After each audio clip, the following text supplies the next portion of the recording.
योगदान आपका। इन्होंने जिस तरह से किया उस समय खेती का यहाँ का जो जलवायु है वो अब केले के लिए काफ़ी अनुकूल हो गया है, क्योंकि पहले केले की खेती जो किसान करते थे 16 से 18 महीने में फसल आकर तैयार होती थी। अब वो लगभग 14 महीने तक तैयार हो जा रही है।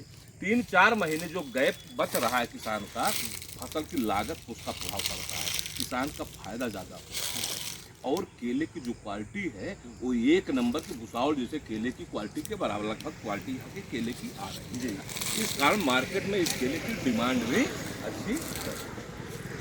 और धान गेहूँ की जहाँ तक आपने भी सिंह साहब से आपने चर्चा की है, देखिए वो सीरियल क्रॉप है, उसमें और इसमें बहुत जो आदमी इसमें लग गया तो वही कहा गया है, कहावत है कुछ लोगों की, नौकरी करे तो सरकारी, नहीं तो और खेती करे तो तरकारी। वो सही है कि जो सब्जी की खेती में लग गया वो धान गेहूं की तरफ नहीं सही है। वो इन्होंने जो कैश क्रॉप केले के बढ़ावा दिया है सिंह साहब ने, बहुत अच्छा कार्य है। इनके फसल को देखने के लिए डीएम और सीडीओ साहब भी आ चुके हैं। जनपद सुल्तानपुर के जिला अधिकारी, मुख्य विकास अधिकारी, उद्यान अधिकारी, सभी लोग इनके जो है खेत का दौरा भी कर चुके हैं, देख चुके हैं और जिले से आपको पुरस्कार भी प्राप्त हुआ है। और सबसे बड़ी खासियत ये है, जो किसान करना चाहते हैं उनको अपना भरपूर सहयोग प्रदान करते हैं। इसके लिए मैं सिंह साहब का बहुत बहुत धन्यवाद देता हूँ कृषि विभाग की तरफ से भी, और हम भी इनके यहाँ जब भी जो कोई ज़रूरत पड़ती है तो हम बराबर सहयोग के लिए खड़े हैं। क्योंकि आत्मा योजना में 5 उपांग आते हैं, 5 एग्रीकल्चर है, उद्यान है, सीड है, गन्ना है, पशुपालन है। तो उद्यान भी तो हमारा अंग है आत्मा का। तो इसलिए जब एक करते हैं, आगे बढ़ते हैं, हमें बहुत खुशी होती है। यस, और हम पूरे विकास खंड में इनको रोल मॉडल की तरह पेश करते हैं। जहाँ कहीं बात आती है किसान गोष्ठी की, वहाँ पे इनके नाम की चर्चा करते हैं, कहते हैं आप उनसे संपर्क करिए, जो भी समस्याएं आएंगी टेक्निकली वो बताएंगे, उसके बावजूद हम भी सहयोग करेंगे। ये मेरा हो रहा है योगदान, और एक कार्य भी है, और मैंने देखा तो हम तुरंत तो कह नहीं ठीक है। बहुत अच्छा रहा। एक सवाल आपसे है कि जैसे आपने ये कुछ चीज़ें बताई कि इसके साथ आप सह तौर पे कर सकते हैं, कौन सी खेती है? सफसली में इसमें शिमला मिर्च लगाया जाता है। अच्छा। इसमें बोड़ा, छोटे पौधे वाला बोड़ा लगाया जाता है। इसमें बंधा पत्ता वाली गोभी लगाई जाती है। ये 3 खेती सफसली के रूप में अच्छे मुनाफे की खेती है। इसकी सारी लागत वो मतलब निकाल देती है, वो अपना मुनाफा देने लगती है। इसकी लागत के बाद भी मुनाफा वो देने लगती है।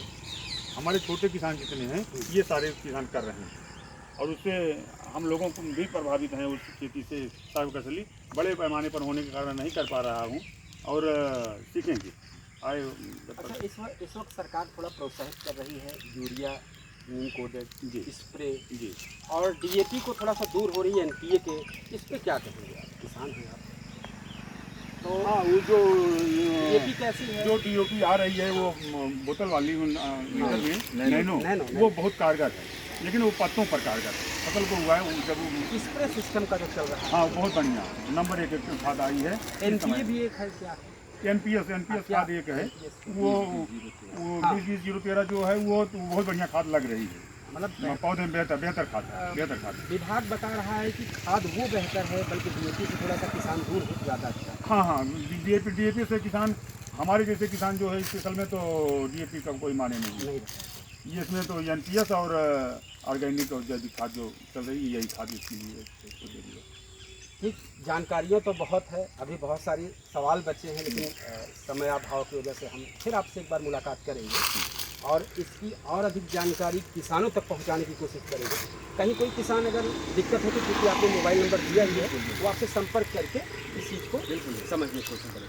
तो हम इस वक्त जो केले की खेती कर रहे थे किसान से मुलाकात कर रहे थे, और मेरी अपेक्षा है कि जितने भी किसान हैं अगर वो केले की खेती करना चाहें तो आपसे संपर्क करें। आपने मोबाइल नंबर भी दिया हुआ है, और जितने इनसे हो सकेगा सहयोग भी करेंगे आप। इस वक्त मैं जयसिंहपुर विकास क्षेत्र में हूँ, जनपद सुल्तानपुर। आगे और भी हम इस तरह की खबरें आप सब अपने दर्शकों तक पहुँचाते रहेंगे। तब तक के लिए धन्यवाद।